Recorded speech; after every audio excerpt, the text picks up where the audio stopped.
뉴스는 전달로만 끝나지 않습니다. 뉴스를 본 시청자의 생각이 더해질 때 비로소 완성되는데요.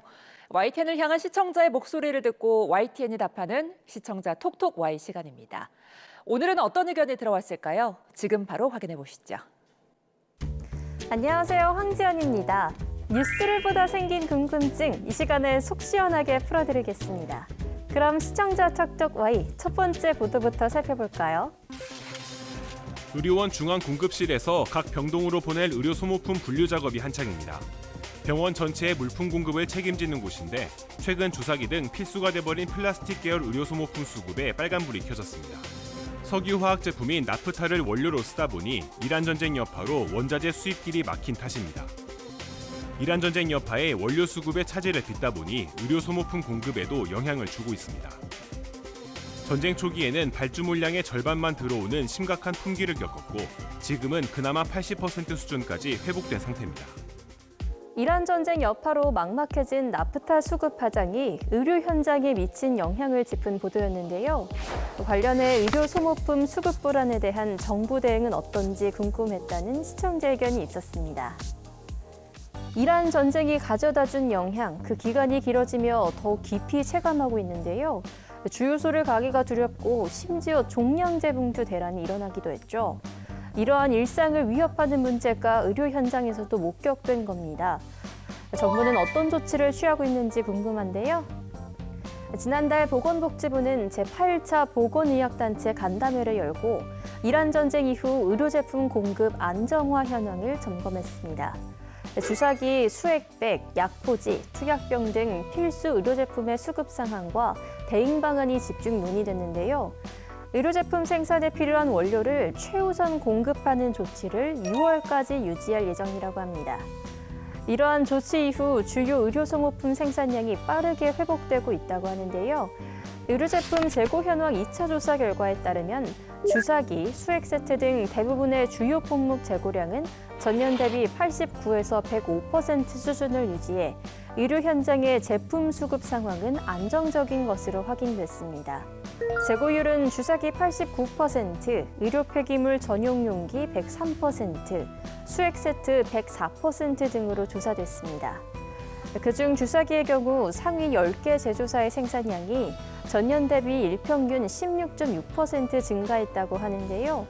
보건복지부는 상황이 완전히 종료될 때까지 빈틈없는 관리 체계를 유지할 방침이라고 합니다. 정부는 최선을 다하겠다고 말했지만 의료 현장에서 계속 어려움이 전해지고 있는 만큼 꾸준한 관심이 필요하겠네요. 다음으로 두 번째 시청자 궁금증은 무엇일지 보도 먼저 확인해 볼까요? 서울 동대문구에서 그제 80대 남성이 더위에 의식을 잃고 쓰러져 숨졌습니다. 때이른 무더위 속에 올해 첫 온열 질환 사망자가 벌써 발생한 겁니다. 질병관리청이 전국 응급실 감시 체계를 가동한 이래 가장 이른 사망 사례고 지난해보다 한 달 이상 빠릅니다. 사고 당일 전국 평균 최고 기온은 28.2도에 달했고 특히 서울의 최고 기온은 31.3도까지 치솟았습니다. 이날 하루 만에 7명이 온열 질환으로 응급실을 찾았는데 서울 2명과 인천 1명, 경기 4명으로 모두 수도권에 집중됐습니다. 때이른 무더위 속 온열 질환 사망 사례와 건강관리 주의 필요성에 대해 전했는데요. 온열 질환자 예측 단계 체계와 관련 정보를 덧붙였으면 좋겠다는 시청자 의견이 있었습니다. 올해는 5월부터 무더운 날씨가 이어지며 이른 시기부터 온열 질환자도 속출했습니다. 실제로 폭염이 길어질수록 온열 질환자도 증가하는 경향을 보이는데요. 폭염일수와 온열 질환자 수치를 보면 2020년에는 폭염일수가 7.7일, 온열 질환자는 1,078명 발생했는데요. 폭염일수가 무려 30.1일이었던 2024년에는 온열 질환자 3,704명이 발생해 20년도에 비해 3배가 넘는 수치입니다. 또 지난해는 29.7일간 폭염이 지속되며 역대 가장 많은 4,460명을 기록했습니다. 이처럼 계속되는 폭염 피해를 예방하기 위해 질병관리청이 기상청과 협력해 5월 11일부터 온열질 환자 발생 예측 정보를 제공한다고 합니다. 국민 누구나 온열질 환자 발생 예측 정보를 확인할 수 있는데요. 해당 정보는 온열 질환자, 기상 변수 등을 고려한 빅데이터 알고리즘을 기반으로 합니다.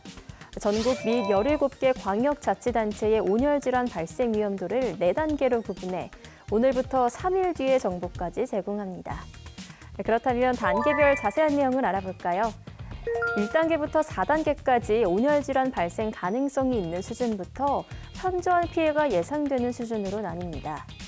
폭염으로부터 내 몸을 보호하기 위해 당장 실천할 수 있는 방법도 살펴볼까요? 모두 잘 아실 텐데요. 먼저 물 자주 마시기입니다. 갈증을 느끼지 않아도 규칙적으로 자주 마시는 게 좋습니다. 다음으로는 시원하게 지내기인데요. 헐렁하고 밝은 색의 가벼운 옷을 입는 걸 추천하고요. 외출 시에는 모자나 양산 등으로 햇볕을 차단하는 게 좋습니다. 햇볕을 차단하기 위해선 더운 시간대에 활동을 자제하는 게 제일이겠죠. 야외 작업이나 운동도 이땐 잠시 멈춰주시고요. 무더운 날씨 속 건강 수칙 꼭 기억하시고 건강한 여름 보내시길 바랍니다. 오늘 마지막 주제에 대한 시청자 의견 이어서 확인해 볼까요? 지난해 10월 고등학교 1학년이었던 A양은 학업 부담과 불투명한 미래에 대한 막막함에 무작정 마포대교를 찾았습니다. 난간에 올라가는 순간 아저씨가 저를 부르셨어요. 울 것 같은 목소리로 학생 왜 그러냐 이런 식으로 이야기하셨고 밥 안 먹었으면 밥 먹으러 가자라고. 이 한마디는 삶을 포기하려던 학생의 발걸음을 돌려 세웠습니다. 현장에 출동한 경찰에 인계된 A양은 당시 경황이 없어 감사 인사도 전하지 못했습니다. SNS에 글을 올려 수소문한 지 5개월째, 이름도 나이도 모르는 은인을 찾기란 쉽지 않았습니다. 절망의 끝에서 타인의 따뜻한 말 한마디로 새로운 삶을 시작하게 된 고등학생의 사연을 전했는데요. 관련해 청소년 우울증 상담 제도나 관계기관에 대한 소개가 더해진다면 자살 예방 보도로서의 가치를 한층 높일 수 있었겠다는 시청자 의견이 전해졌습니다. 청소년 우울증과 자살률이 증가하고 있다는 보도, 이젠 낯설지 않습니다. 지난 3월 질병관리청이 공개한 자료에 따르면 질병이 아닌 이유로 사망한 소아 청소년의 53.9%가 자해, 자살로 사망한다고 합니다. 이렇게 위기를 겪고 있는 청소년을 돕기 위해 성평등 가족부가 맞춤형 지원을 강화했는데요. 위기 청소년 지원 사업으로 자살, 자해, 운등, 고립 등 위기 상황에 놓인 청소년 개개인에 더 집중하겠다는 건데요. 전국 곳곳에서 운영되고 있습니다. 구체적인 지원 사업은 어떤 게 있는지 알아볼까요? 전국 240개소가 있는 청소년 상담복지센터에서는 상담, 의료 지원 등의 통합 서비스를 제공하고 있고요. 365일 24시간 청소년 상담 1388을 통해서는 언제 어디서든 도움을 청할 수 있습니다. 또한 자살, 자해 위험이 있는 청소년과 가족에 대해 집중 심리 상담을 제공하는데요. 정신건강 임상심리사가 문제의 원인을 분석하고 필요한 서비스를 지원합니다.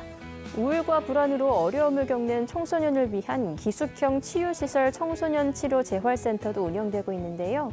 이곳에서는 심리치료 및 상담, 치료 돌봄, 진로 탐색 및 체험활동 학습 및 대안교육 등을 진행하고 있다고 합니다. 도움이 필요할 때 가장 중요한 건 혼자 참지 않는 겁니다. 견디기 힘든 순간이라면 망설이지 말고 도움을 요청해보는 건 어떨까요? 여러분이 남겨주신 궁금증, 오늘도 속 시원히 풀리셨을까요? 다음 시간 더 알찬 내용으로 찾아오겠습니다. 그럼 다음 주에 만나요.